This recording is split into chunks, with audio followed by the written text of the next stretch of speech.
नमस्कार दोस्तों, जीके संसार में आप सभी का स्वागत है। आज हम सब बाल विकास के अंतर्गत आनुवांशिकता और पर्यावरण का प्रभाव को जानेंगे। और ये जो टॉपिक है वो सीटेट, बीटेट, यूपीटेट और अदर जितने भी टेट परीक्षाएं आयोजित होने वाली हैं उन सब के लिए महत्वपूर्ण है। अगर आप जीके संसार पे नए हैं तो चैनल को सब्सक्राइब करें और पास में जो बेल है उस पर भी क्लिक कर लें, क्योंकि आपको नोटिफिकेशन टाइम पे मिल जाएगी और आप वीडियो देख पाओगे। अगर आपको बाल विकास एवं शिक्षा शास्त्र या फिर अदर टॉपिक्स जीके जीएस का ट्रिक्स चाहिए तो आप प्लेलिस्ट चेक कर सकते हैं। और जो बाल विकास का पार्ट 1 और पार्ट 2 नहीं देखे हैं उनके लिए मैंने डिस्क्रिप्शन बॉक्स में लिंक दे रखा है, वहाँ से देख सकते हैं।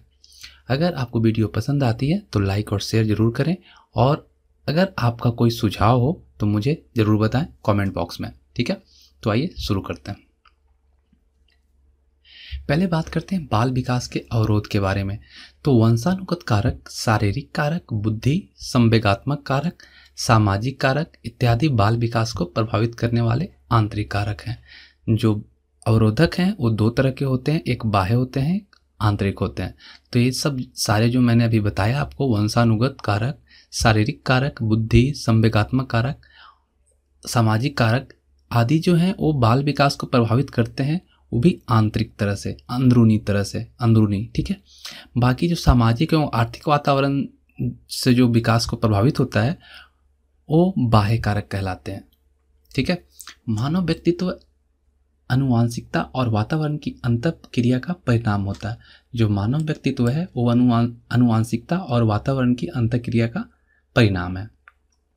आनुवांशिकता का स्वरूप और अवधारणा क्या है वो जानते हैं। आनुवांशिक गुणों का एक पीढ़ी से दूसरी पीढ़ी में स्थानांतरण होने की प्रक्रिया को आनुवांशिकता या वंशानुक्रम कहा जाता है। पूर्वजों की जो गुण है अगर हमारे में जो आता है उसे वंशानुक्रम कहते हैं। वो वंश के द्वारा जो हम में आता है उसे वंशानुक्रम या आनुवांशिकता कहते हैं। आनुवांशिकता को स्थिर सामाजिक संरचना माना जाता है। आनुवांशिकता जो है वो एक तरह से स्थिर सामाजिक संरचना है। एक व्यक्ति के वंशानुक्रम में वह सब शारीरिक बनावटें, शारीरिक विशेषताएं, क्रियाएं सम्मिलित रहती हैं जिनको वह अपने माता पिता, अपने पूर्वजों या प्रजाति से प्राप्त करता है। ठीक है, आनुवांशिकता का मूलाधार जो है वो कोशिका है। जिस प्रकार एक एक ईंट को चुनकर इमारत बनती है, ठीक उसी प्रकार कोशिकाओं के द्वारा मानव शरीर का निर्माण होता है।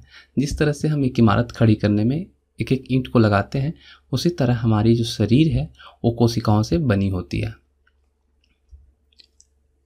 बात करते हैं आनुवांशिकता का प्रभाव क्या है। तो जो पहला है वह शारीरिक लक्षणों पर प्रभाव पड़ता है। बालकों के रंग रूप, आकार, शारीरिक गठन, ऊंचाई आदि के निर्धारण में उसके आनुवांशिक गुणों का महत्वपूर्ण हाथ होता है। ठीक है, उसके बाद बात करते हैं माता के गर्भ में निषेचित युग्मनज, जिसे जाइगोट बोलते हैं, मिलकर क्रोमोसोम के विविध संयोजन यानी कॉम्बिनेशन बनाते हैं।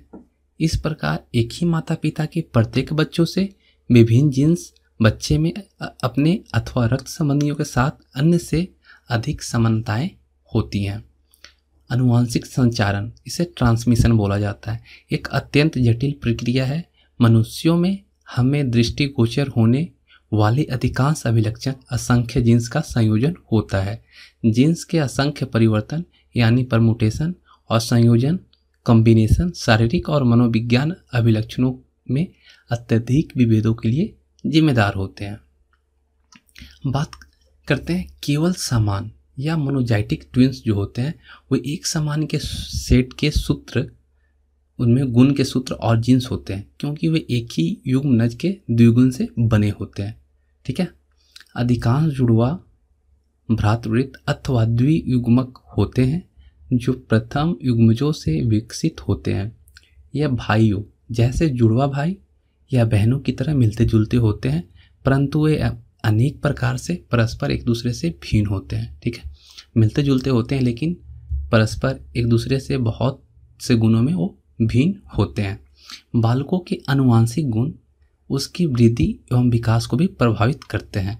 जो बालक के आनुवांशिक गुण हैं वो उनकी वृद्धि और विकास को भी प्रभावित करते हैं।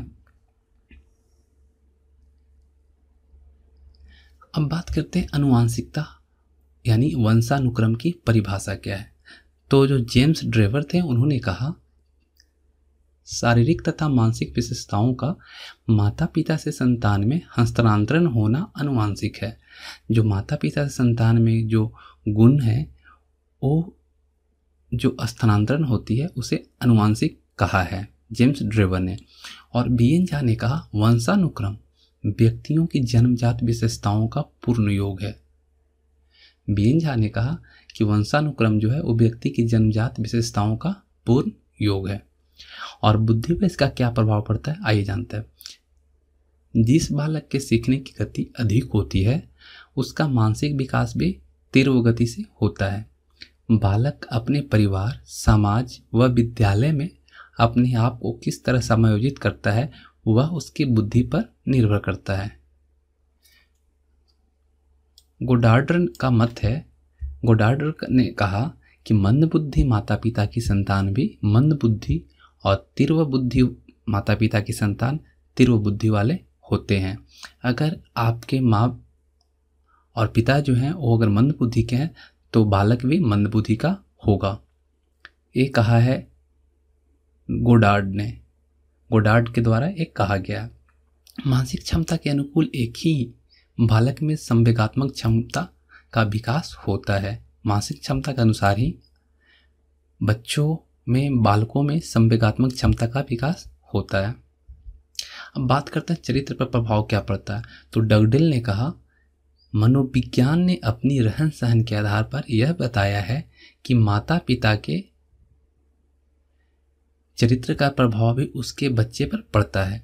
डगडेल नामक मनोवैज्ञानिक ने कहा कि अपनी रहन सहन के आधार पर यह बताया है कि माता पिता के चरित्र का प्रभाव भी उसके बच्चे पर पड़ता है। डगडेल ने 1877 ईस्वी में ज्यूक नामक व्यक्ति के वंशजों का अध्ययन करके यह बात सिद्ध की है। ठीक है, डगडेल 1877 में ज्यूक नामक व्यक्ति के वंशजों का अध्ययन करके यह बात सिद्ध की है। उसके बाद बात करते हैं वातावरण का अर्थ। तो वातावरण को हम पर्यावरण भी कहते हैं। पर्यावरण दो शब्दों से मिलकर बना है। कौन कौन से? परि एवं आवरण। तो परि का जो अर्थ होता है वो चारों ओर होता है तथा वो आवरण का अर्थ होता है ढकना। इस प्रकार वातावरण अथवा पर्यावरण का अर्थ होता है चारों ओर घेरने वाला। और मानव विकास में जितना योगदान आनुवांशिकता का है उतना ही योगदान वातावरण का भी। इसलिए कुछ मनोवैज्ञानिक वातावरण को सामाजिक वंशानुक्रम भी कहते हैं। इसी कारण से मनोविज्ञान कुछ जो हैं वो वातावरण को सामाजिक अनुसरण करते हुए सामाजिक वंशानुक्रम भी कहते हैं।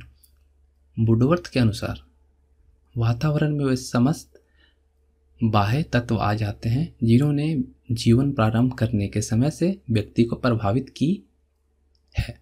ठीक है, वुडवर्थ ने कहा कि वातावरण में वह समस्त बाहरी तत्व आ जाते हैं जिन्होंने जीवन प्रारंभ करने के समय व्यक्ति को प्रभावित किया है।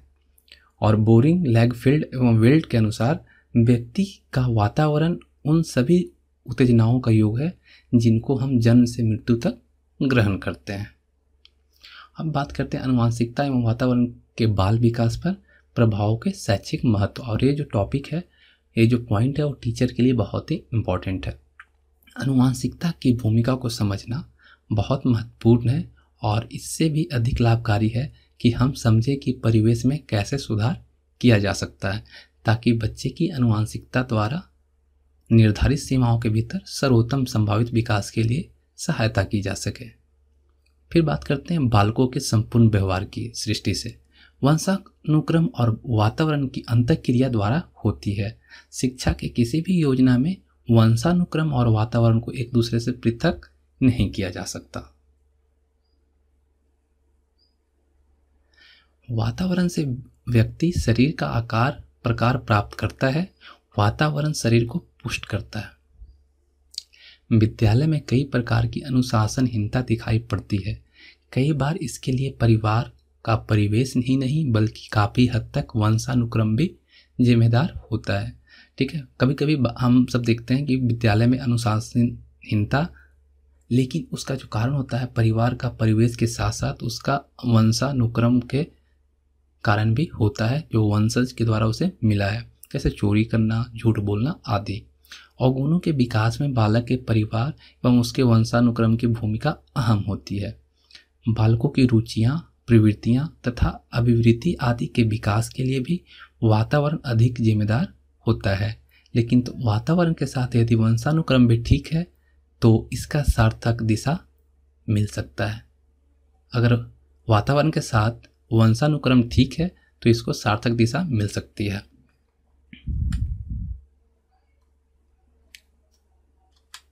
थैंक यू फ्रेंड्स, ये आपको वीडियो कैसी लगी मुझे कमेंट बॉक्स में ज़रूर बताएं और मिलते हैं अगले वीडियो के साथ।